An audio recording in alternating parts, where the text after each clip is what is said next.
Salam, salam sejahtera, salam kasih dalam Tuhan Yesus Kristus. Kita bersyukur karena pada hari ini sekali lagi kita dapat bersama-sama bertemu di dalam pertemuan yang indah untuk saling mendorong, saling menguatkan di antara satu sama lain. Di dalam 2 Timotius pasal yang kedua ayat yang pertama dikatakan, "Sebab itu hai anakku, jadilah kuat oleh kasih karunia dalam Kristus Yesus." Kita harus kuat di dalam Tuhan. Menjadi kuat itu adalah suatu kewajiban, sesuatu yang wajib harus kita adakan di dalam tubuh kita. Nah, saudara-saudaraku, ada dua perkara yang harus kita kuat di dalam kehidupan kita ini. Yang pertama, kita harus kuat secara rohani. Kita harus kuat secara rohani, tetapi persoalannya bagaimana menjadi kuat secara rohani. Dalam 2 Timotius pasal yang kedua ayat 4-6 dikatakan, "Seorang prajurit yang sedang berjuang tidak memusingkan dirinya dengan soal-soal penghidupannya, supaya dengan demikian ia berkenan kepada komandonya. Seorang olahragawan hanya dapat memperoleh mahkota sebagai juara apabila ia bertanding menurut peraturan-peraturan olahraga. Seorang petani yang bekerja keras haruslah yang pertama menikmati hasil usahanya." Dalam bacaan ini kita dapat melihat ada 3 perkara yang harus kita lakukan supaya imun rohani kita itu menjadi sangat kuat. Yang pertama dalam ayat ini, dalam ayat 4 dikatakan, seorang prajurit yang sedang berjuang tidak memusingkan dirinya dengan soal-soal penghidupannya. Artinya, kita harus bersikap seperti seorang prajurit supaya kita tetap kuat. Sikap kita sebagai seorang Kristen harus seperti seorang prajurit. Kita adalah prajurit di hadapan Tuhan yang harus berjuang di dalam dunia ini apapun yang terjadi. Karena itu, apabila kita berjuang sebagai seorang prajurit, kita harus melakukan perjuangan kita dengan tidak melalaikan Dia yang di atas, yaitu Tuhan Yesus Kristus. Setiap hari kita harus tidak henti-hentinya berjuang dan terus berjuang sampai akhir hayat kita. Yang kedua, ayat yang kelima dikatakan, seorang olahragawan hanya dapat memperoleh mahkota sebagai juara. Nah, kalau kita lihat dalam ayat ini, kita harus menjadi seperti seorang olahragawan atau seorang ahli sukan. Seorang ahli sukan harus berpegang pada disiplin latihan dan peraturan-peraturan sukan sesuai dengan acara olahraga yang dia ceburi. Nah, saudara-saudara, kita harus melihat diri kita sebagai seorang ahli sukan yang sanggup bekerja keras di dalam latihan dengan menuruti segala peraturan-peraturan pertandingan. Andai kata kita tidak menuruti peraturan-peraturan pertandingan, maka kita dikeluarkan daripada pertandingan tersebut.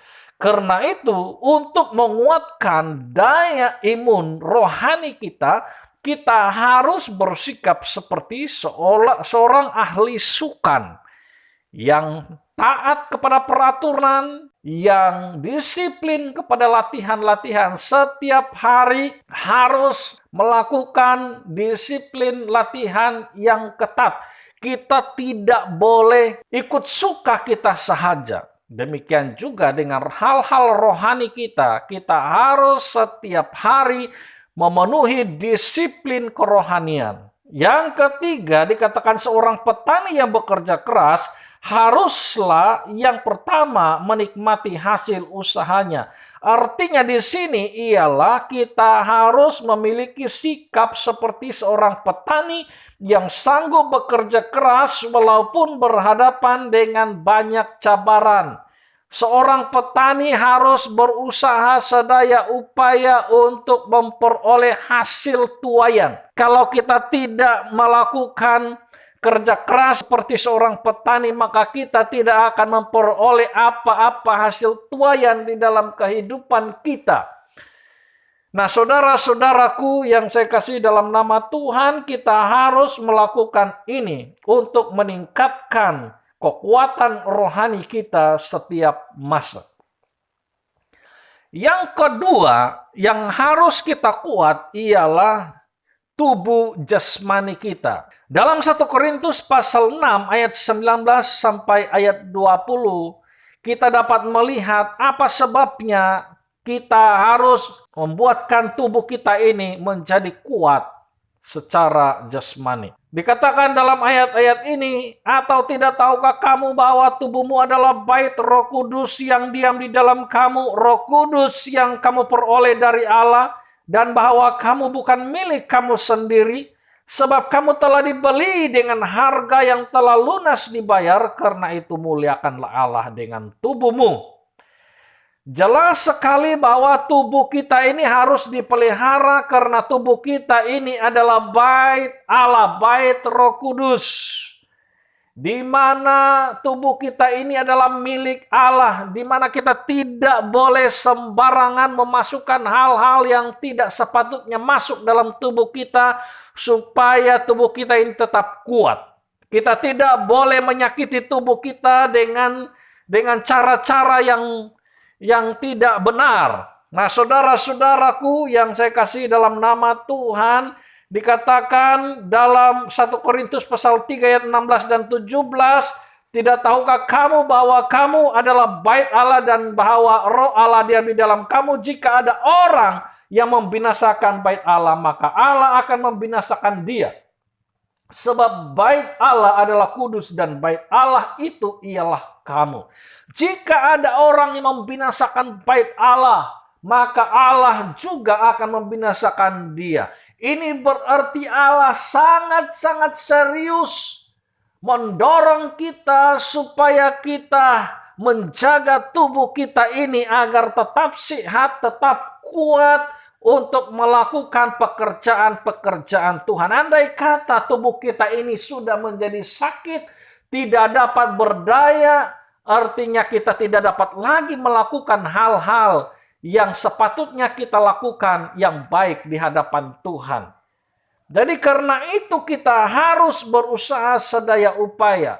Orang yang dengan sengaja tidak menjaga tubuhnya, bahkan memasukkan hal-hal yang tidak benar, hal-hal yang tidak baik di dalam tubuhnya sehingga menyakiti tubuhnya, itu berarti dia merosakkan bait Allah, dan hukumannya Allah akan memberikan dia hukuman yang setimpal dengan apa yang dia lakukan. Persoalannya bagaimana cara untuk meningkatkan daya imun tubuh ini? Yang pertama ialah kita harus memberi diri kita diberikan suntikan vaksin untuk mempertahankan tubuh kita ini daripada serangan sakit penyakit, terutamanya COVID-19 yang kita sedang hadapi pada masa sekarang ini. Yang kedua, cara untuk meningkatkan daya imun tubuh yang kedua ialah memelihara berat badan ideal. Semakin kita gemuk, kita semakin mudah terkena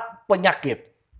Atau semakin kita kurus, kita juga akan mudah terkena penyakit. Nah, karena itu kita harus memelihara berat badan ideal.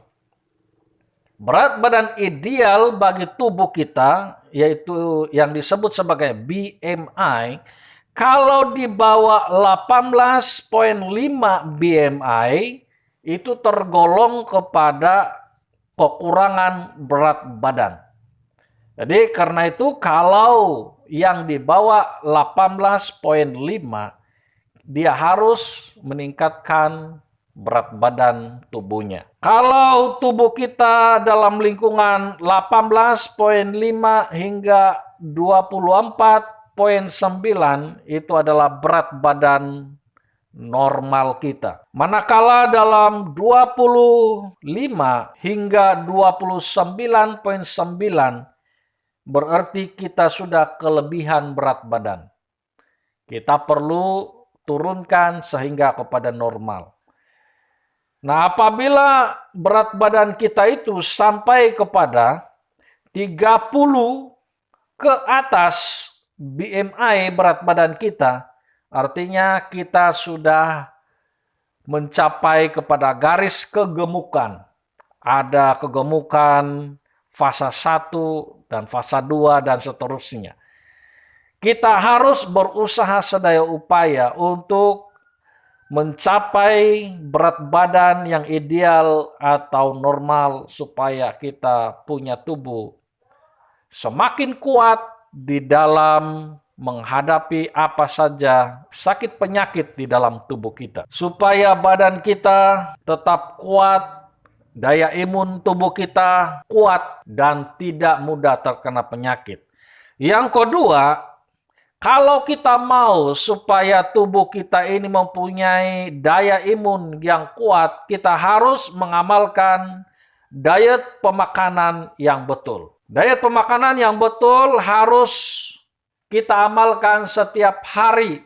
Secara konsepnya, kalau kita mau sehat di dalam pemakanan, kita harus mengurangkan makanan-makanan yang tinggi gula.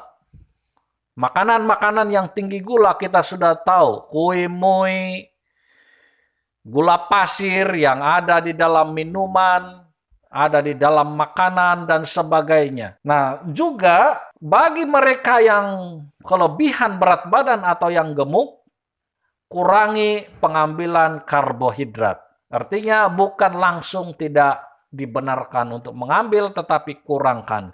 Ambil lebih banyak sayur-sayuran, minyak-minyak yang sehat, dan juga makanan-makanan yang tinggi vitamin seperti buah-buahan dan sebagainya. Yang keempat, yaitu tidak merokok.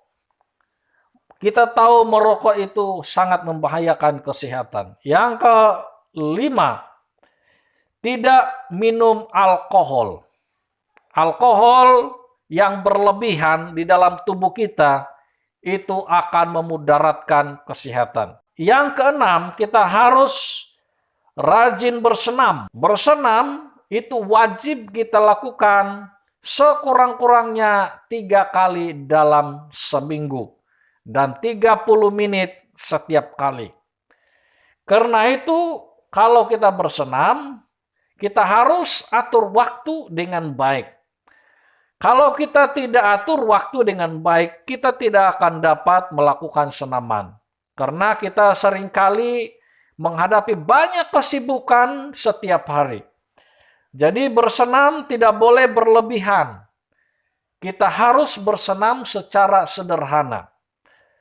Supaya tubuh kita ini dapat tetap kuat dalam menghadapi apa saja serangan, sakit penyakit, atau kuman-kuman, atau virus-virus yang sedang melanda kita. Yang terakhir, bagaimana cara untuk meningkatkan daya imun tubuh jasmani kita? Ialah kita harus bijaksana mengawal stres.